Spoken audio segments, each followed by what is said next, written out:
Sagittarius, hi, welcome to Mr. Queen PH. At ito ang inyong monthly reading for September 2024. If you are interested in private readings, meron tayong link sa description at sa pinned comment. Pakicheck nyo na lang yung information kung paano mag-book for a private reading. Okay, let's see, Sag. What's coming to you ngayong September 2024? Neptune, vision. This is about your future. So, maaring you are thinking about your plans. Meron kang mga gustong ma-achieve na goal for September. Maari ring mas nagiging creative ka or magiging creative ka ngayong September. You're going to use your talents, your abilities, your skills para maisakatuparan mo yung pangarap mo. You also have the third house, which is about communication. Ayan. So, maaring yung iba sa inyo, meron kayong mga importanteng transaksyon, mga kakausapin ngayong September. This can be business or relationships mo, connections with others, friendships. Maaring medyo magiging busy ka for socialization. Ngayong September. This is also about learning. So, pwedeng meron ka mga pag-aaralan, bago mong interest, or pwedeng meron kang mga i-research. Ayan, gusto mo pang lumawak ang kaalaman mo tungkol doon. You also have ascendant, which is about yourself. So, ngayong September, isa yan sa magiging focus mo rin, yung sarili mo. I think it's more on enriching your mind, your abilities, no? Parang meron kang mga itutuklas about yourself, about sa mga kakayanan mo.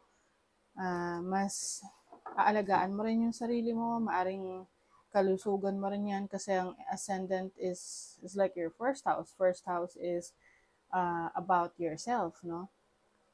So, maaring centered sa sarili, no?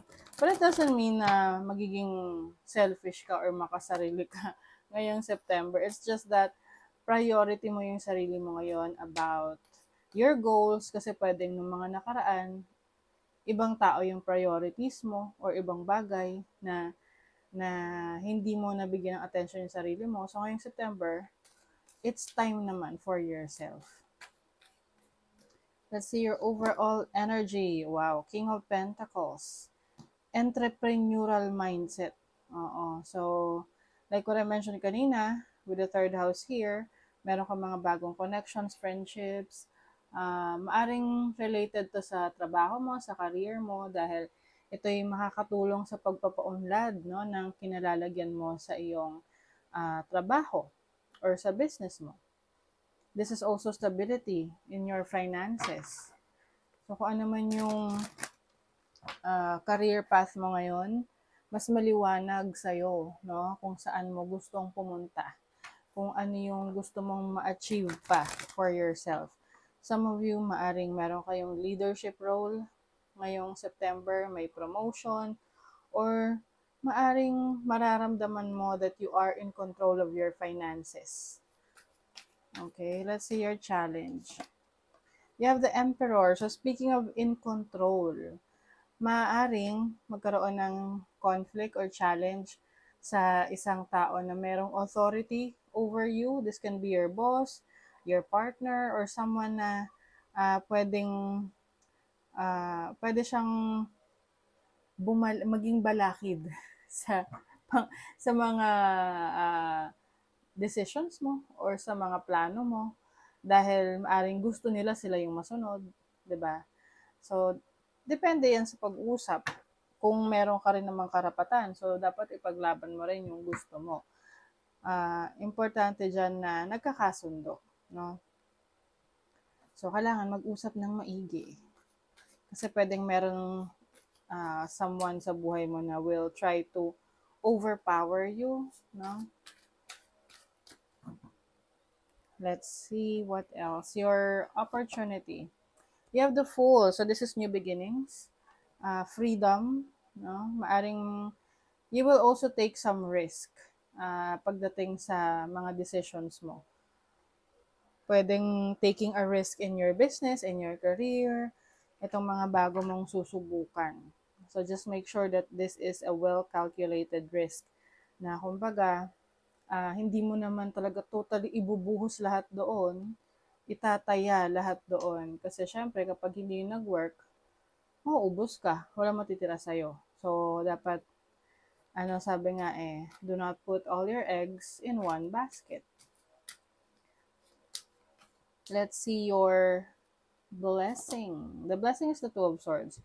So, when it comes to your decision making, mas magiging madali sa'yo na makapag-decide dahil maaring marami kang kaalaman, sapat yung kaalaman mo, yung experience mo to decide what is best for you.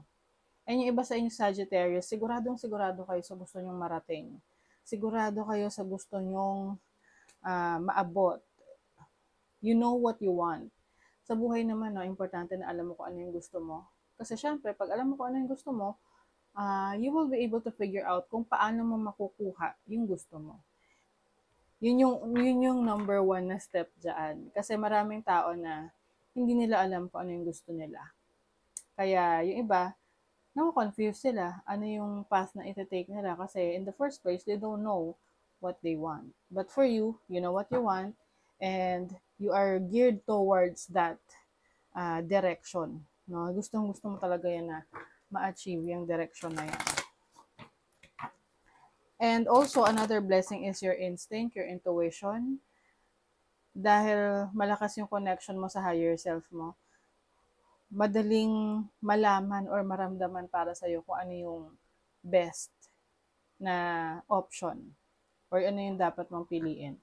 Sa money, career, finances, you have the Seven of Cups and then the High Priestess. Diba? Siguro itong blessing ninyo related sa pagdidesisyon pagdating sa trabaho, career, business. Kasi tinan mo to, kahit na sa una may confusion siya, mayroon siyang, parang tinuturo niya kung ano yung gusto niya talaga. Ito yung gusto ko. Ito yung susundin ko.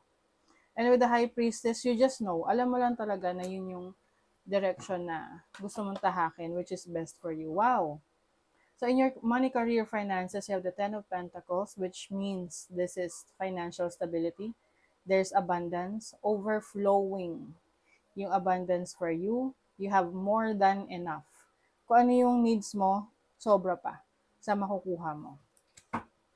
And yung iba naman, pwede rin, meron kayong mana na marireceive or anything na mamanahin nyo, like for example, bahay, lupa, pera, no? Mapaprocess nyo yan ngayong September. And I think you are really building a legacy, Sag, pagdating sa career, business, sa finances ninyo. Let's see your love life. Ace of Pentacles, the Wheel of Fortune, and the Hierophant. Wow. So, pagdating sa relationship, pwedeng merong new beginnings for you in terms of relationship na itong relasyon na to ay may mas practical. No? Yung parang kitang-kita mo kung saan papunta. Alam mo yung direction na tinataka ng relationship ninyo. It's a very serious commitment. Yung iba sa inyo papasok sa isang engagement, like may engage kayo ngayong September, or merong marriage na magaganap. Kumbaga, you are preparing yourself. No? So, pwedeng ikaw to na nagpe-prepare or the person that you're dealing with na bago siya mag-propose, alam na niya kung ano yung mga kailangan ninyo for the relationship, for this very serious relationship. Oh, di ba? May abundance, bearing fruit. O, nagbubunga na yung mga pinaghirapan mo, yung mga ininvest mo. You are also going to be very creative, like what I mentioned kanina. Meron kang mga projects, malakas yung imagination mo, marami kang mga ideas that will help you improve your career, your business, or your life in general. So, meron ditong tandem bicycle partnership o alliance. So, some of you, pagdating sa career path, sa business, meron kang kasama katuwang sa buhay dyan na very supportive of you. And in relationships, I think yung iba sa inyo, kung kayo may karelasyon, or this can be romantic, pwedeng sa friendship, sa family, someone who is always there for you, to support you, to guide you sa mga pinupuntahan mo, sa decisions mo sa buhay. Start a revolution. Ayan. Sa pagkakaroon to ng lakas ng loob na ipaglaban yung gusto mo. And kanina, ang isa sa challenge mo is someone na parang will try to uh, overpower you or to control you. Pero in the end, ikaw pa rin yung merong control over yourself. Okay? So, that is your reading, Sagittarius. Thank you so much. Bye!